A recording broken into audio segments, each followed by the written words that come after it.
Hello and welcome back to another episode of Audio Drama Reviews. This time it's the first two books in the Stormlight archive, Way of Kings and Words of Radiance. You may notice the difference between the first one and the second book in terms of the review quality audio. I was using a new microphone and I don't think it picked up very well. That's that. Look forward to some more reviews. There's some more reviews on the site coming soon. Yeah, that's about it. Enjoy. The Way of Kings, from Graphic Audio and Brandon Sanderson. The first book of the Stormlight archive packs a lot in the first few chapters. Its infamous prelude, followed by a prologue, sets the stage for this dense reading journey. Despite Graphic Audio's track record for Sanderson's work like the Mistborn series, Warbreaker, and Elantris, The Way of Kings seems almost anti-novel in the way it's adapted. For a company whose tagline is "a movie in your mind," some works don't benefit from this treatment. Novels versus films. Like the Lord of the Rings film trilogy, compared to the books, sometimes story elements get lost in translation. Part of it is the line delivery on dialogue. Two people reading can have different voices in their heads.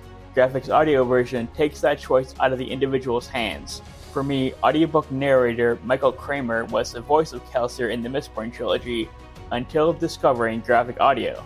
Now when I want to re-experience the stories in that series, they are my preferred way. In one of Sanderson's many lectures on YouTube, he talks about fight scenes and how you shouldn't try to copy films. Use the strengths of your medium to tell a story visual media can't. With so many storylines concluding and starting up within moments of each other, it's hard to really grasp the world and some of the minor characters, something which I imagine reading the book doesn't have. The Magical Rule of Three and the Plotting Philosophy of Brandon Sanderson. Plots in books are about a sense of progression. A writer can make a million years pass in one sentence. Conversely, they can make 1 second last 5 pages. Sanderson uses the word sense precisely for that reason. Time is an illusion. Philosophy and physics aside, Sanderson's plots open and close in an unexpected way for those who haven't read Tolkien or the fantasy of the 1980s through 90s.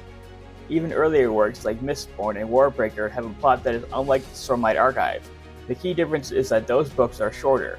Look no further than the Way of Kings Graphic Audio version having 5 parts to tell the story, with each one more than 5 hours long.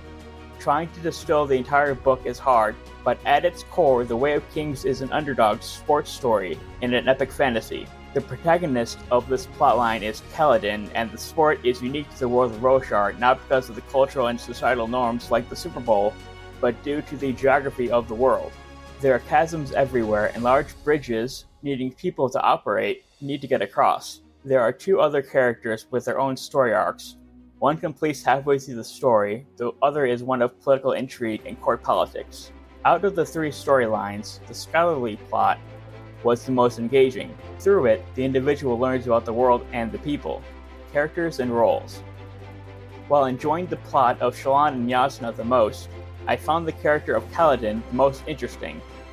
He's a surgeon in the middle of a war, torn between saving lives and taking them.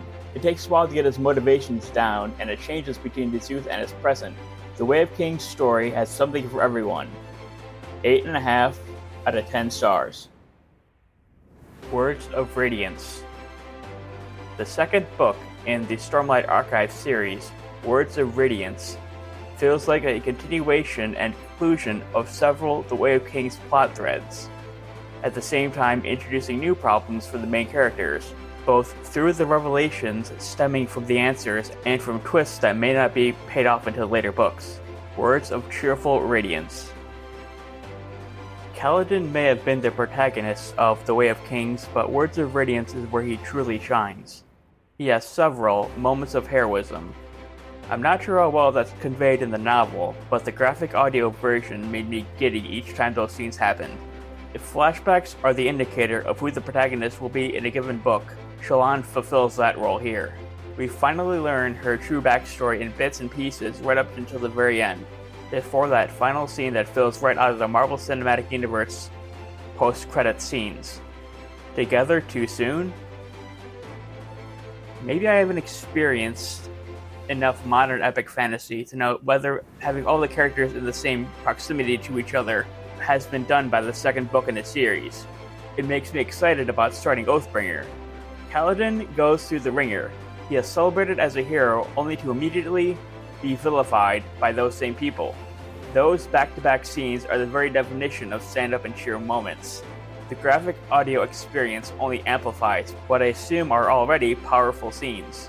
I'd also be remiss to not mention the freshness of juxtaposing a scene of heroism with one of defeat. Often these scenes are reversed, with the low point coming first, followed by the stand-up and cheer moment. A wonderful subversion of expectations. The first 3.5 parts out of the 5 total in the graphic audio adaptation are forgettable aside from a few key moments early on that don't need that many scenes dedicated to exploring the ramifications. At the same time, without these happening, the moments of cheer wouldn't hit nearly as hard. We see Gavilar's assassination attempt from Yasna's perspective in the first scene.